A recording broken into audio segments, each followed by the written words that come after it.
江苏常州的一男子主动让自己的好兄弟来勾引自己的新婚妻子，让自己戴上了绿帽子，然后呢再杀妻骗保。整个杀妻计划环环相扣，几乎可以说是天衣无缝，而且呢差一点儿他就成功了。此案后来还被改编成为电影《受益人》，不过呢现实案件要比电影更加的残酷和黑暗。大家好，我是海岩，下面我们就进入今天的案件。2013年5月10日早上7点，江苏省常州市的一个公园里面有很多人正在晨练。突然呢，有人发现公园的人工湖里好像飘着什么东西，走近一看，所有人都吓得往后退去。那是一具女尸，头部朝下漂浮在湖面上。人们赶紧就报了警，警方很快来到了现场。死者呢是一名年轻女性，大约27、8岁的样子，身高1.6米左右。她穿着红色的外套、黑色丝袜，脚上还穿着一双高跟鞋，身上很干净，项链、戒指、现金一样都没少，也没有明显的外伤。现场没有打斗的痕迹，不像是抢劫，也不像是被侵犯。看起来呢，这个案子很简单，一个女人大半夜不小心掉进了湖里，或者呢是她自己想不开，结束了自己的生命。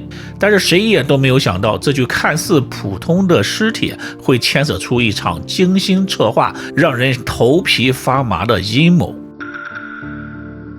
就在当天下午，一个叫李良的人来到了警察局里报案。他说自己的新婚妻子廖红霞头天晚上骑着新买的电动车出门去练车，结果呢到现在了还没有回来。他找了一晚上也没有找到，急得不行。就在到警局报案的前一天的晚上，他还曾经拨打过报警电话。哎，你好，我想问一下，就是如果一个人就是昨天晚上他出去骑电动车出去，到现在没回来的话，可不可以报警啊？直到第二天的上午妻子失踪超过了12个小时之后，李良来到了警局报案。警察呢把湖里发现的女性的照片拿给他看，李良看了一眼，当场失声大哭。我不敢跟他弟弟说，因为是我买的电动车。他确认死者就是他刚刚结婚2个多月的妻子廖红霞。当时呢，在所有人的眼里，李良就是一个对妻子非常深情的丈夫。但后续警方的调查发现呢，这件意外有很多的疑点。李良告诉警方，前2天他刚刚给妻子买了一辆红色的电动车，妻子呢不太会骑电动车，所以呢这2天都在练车。事发那天晚上，他9点下班回家，发现妻子不在，打电话一问呢，说是在练车呢。他也没有多想，可是到了晚上11点，人还没回来，电话也打不通了，他这才慌了神儿，赶紧开车去找了一夜又等了1个上午，最后在警局里等到了噩耗。他说一定是自己买的电动车的车速太快了，妻子没有控制住才掉进了湖中。警方根据李良的推测呢，很快在湖里打捞出来了那辆电动车。技术人员在电动车的底部发现了刮蹭的痕迹，在桥面上也找到了对应的刮擦。经过多次实验确实证实了廖红霞是骑车坠湖的。看起来呢这就是一场意外。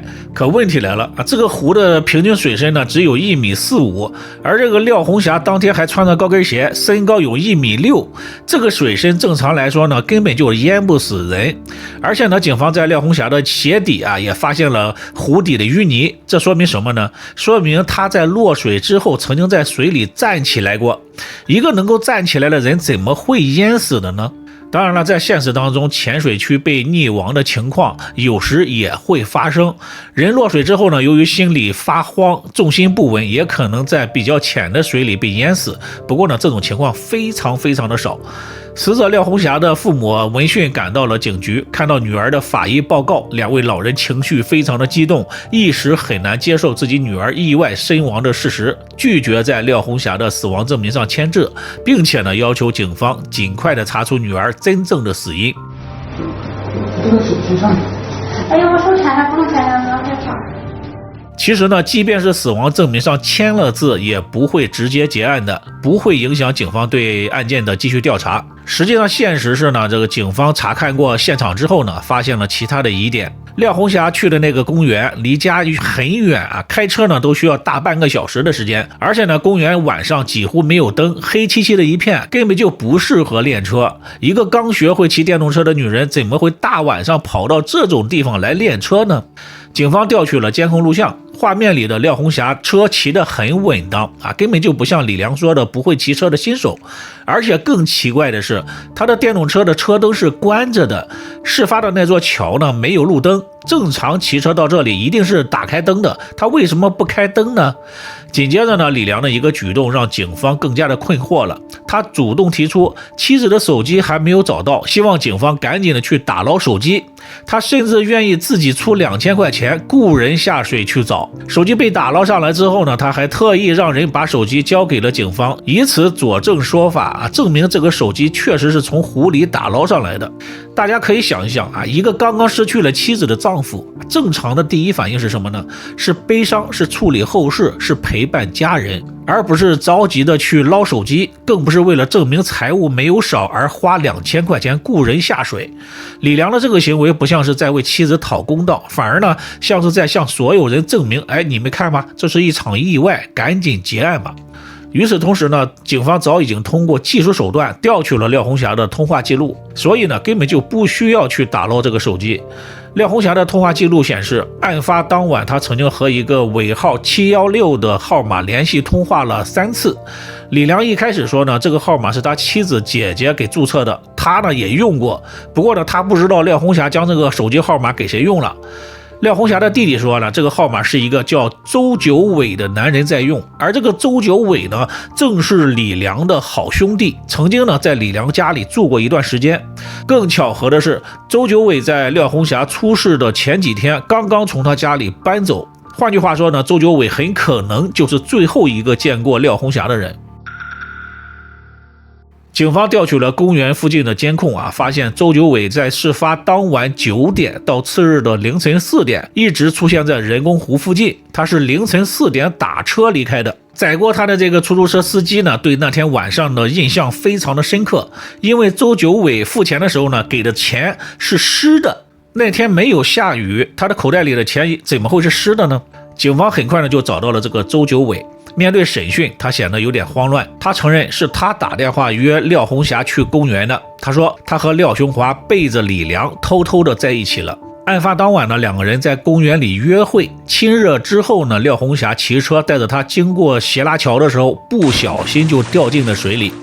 他说自己慌乱当中爬上了岸，见廖红霞没有了动静，以为他已经溺水身亡了，吓得是蹲在原地不知所措。因为李良是自己的好兄弟自己睡了他的老婆，现在人又死了，他没法交代，所以呢一直等到凌晨才决定一走了之。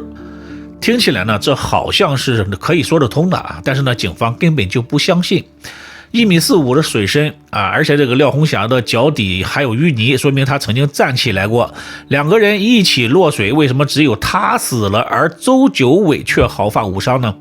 面对警方的追问，周九伟开始是不配合的，问了多了之后呢，就承认自己没有及时救人，其他的就不肯再说了。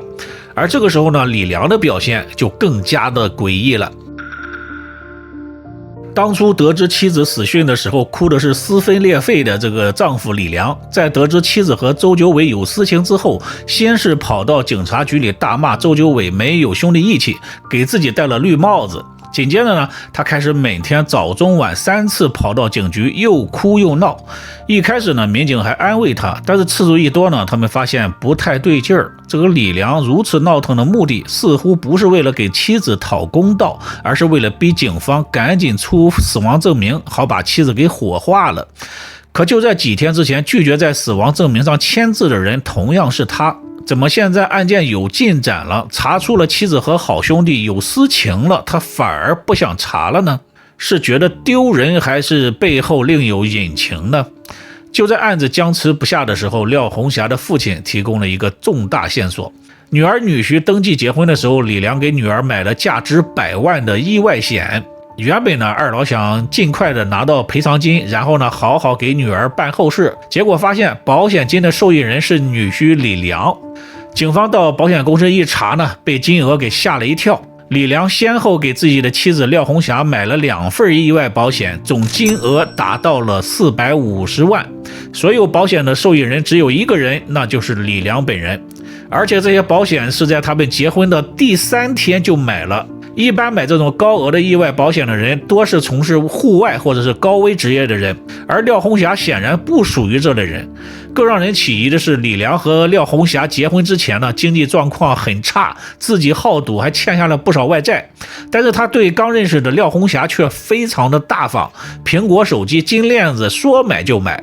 一个欠债几十万的人，怎么突然就这么阔绰了呢？这也太不正常了。到这里呢，警方大概已经知道廖红霞的死并没有那么简单。目前丈夫李良是有嫌疑的，但是案发时他并不在现场，没有作案时间。要知道廖红霞到底是怎么死的，还要从那个周九伟这里突破。于是呢，警方加大了对周九伟的审讯。经过1个月的审讯周九伟终于松口了，说出了事情的真相。一切呢，还得从廖红霞的丈夫李良说起。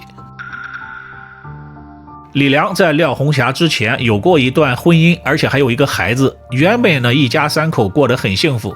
当时呢，李良开网吧赚了一些钱，后来沉迷赌博，欠了一屁股的债。债主多次上门讨债，李良呢就想着怎么能够搞到快钱。无意当中，他发现一个亲戚家里因为买了保险得到了赔付的保险金，于是呢，他就有了杀妻骗保的邪恶想法。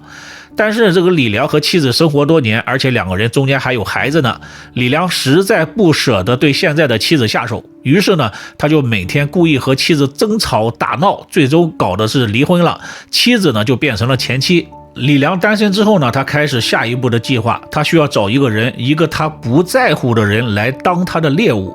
2013年的2月，李良通过微信摇一摇认识了27岁的廖红霞。廖红霞刚从四川巴中来到常州，也刚刚结束了一段失败的感情。李良对她是甜言蜜语，花钱大方，2个人认识仅仅15天，廖红霞就答应了李良的求婚。婚后第3天，李良故意把给前妻买的保险单放在家里最显眼的位置。廖红霞果然看到了，非常的生气，并且质问他说：“你是不是忘不了你的前妻啊？你现在娶了我，为什么还给她买保险？”李良呢，一看借坡下驴，他说：“行，你别生气啊，我把给前妻买的保险改成你的名字，行不行啊？”就这样呢，廖红霞稀里糊涂的在保险单上签了字，他根本就没有仔细看保险的内容，只当自己赢了和前妻的一场战争而已。后来呢，廖红霞学开车，李良又给廖红霞购买了另一份保险。成功的给妻子买了2份保险之后，李良又偷偷的将受益人都改成自己的名字。李良舍得给廖红霞花钱，又给她买保险，廖红霞天真的以为丈夫是爱她的，但实际上呢，丈夫李良那时已经开始计划着怎么杀她了。没有事情这么顺，我也挺意外的。李良知道，如果自己动手的话，警方很容易就找到自己的身上。于是呢，李良找到了自己的好兄弟，也就是这个周九伟。周九伟从小被人欺负，李良经常替他出头。在周九伟的心里呢，李良是他的恩人啊，是值得赴汤蹈火的人。但是我打个比方让你听一下，假如咱俩同时上了战场，对吧？假如我发现那个枪子过来，我可能会跑在前面，替他挡枪子儿。他对你有那么重要吗？我自我感觉是这样，别人怎么认为我不知道。李良把自己的杀妻骗保的计划告诉了周九伟，并承诺事后之后给他20万。周九伟几乎没有怎么犹豫就答应了。李良让周九伟搬到自己的家里来住，然后呢，他开始刻意的冷落廖红霞不和他同房，经常夜不归宿，给周九伟和廖红霞制造独处的机会。而周九伟表现的体贴入微洗衣服做饭陪逛街，一步一步的攻陷了廖红霞的心。廖红霞以为自己瞒着自己的丈夫偷情，殊不知她走的每一步都是李良提前设计好的。2013年5月9日晚上，周九伟约廖红霞到那个偏僻的公园里见面。2个人经过一番缠绵之后呢，周九伟主动要求骑车。在骑到了斜拉桥的时候，他故意将电动车骑到了湖当中。湖水很浅，廖红霞落水之后挣扎地站了起来。周九伟一看他没死，伸手按住了他的头，把他死死地按在水里，直到他不再挣扎。与此同时呢，远在家里的李良给廖红霞打了电话，没有人接听，他知道计划成功了。